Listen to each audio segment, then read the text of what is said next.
Olá amigos da Roncar, estamos aqui agora com uma XRE 300, a nova moto da Honda. Vou apresentar um pouquinho para vocês aqui os nossos lançamentos para ela. Começar o retrovisor Coyote, ele é universal, serve em todas as motos, que é um exemplo, quão bonito ele fica. Temos também o Slider, para muitos que não conhecem, o Slider é um produto que protege a sua moto em caso de quedas, protege a carenagem. Temos diversas cores e modelos, esse daqui no caso é dourado, com um anel dourado. Protetor de motor é muito útil também, em caso de quedas e tombos, protege o motor de danificar. Temos o bagageiro de chapa. O bagageiro que vem nela original não dá para você fixar bauleto, então a gente desenvolveu esse que dá para você estar colocando um bauleto, algo assim.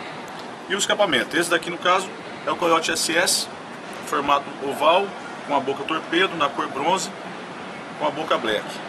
Ele acompanha a curva com o catalisador, então você não vai ter problema nenhum em caso de fiscalização. E o mais importante agora é o ronco. Vamos ouvir.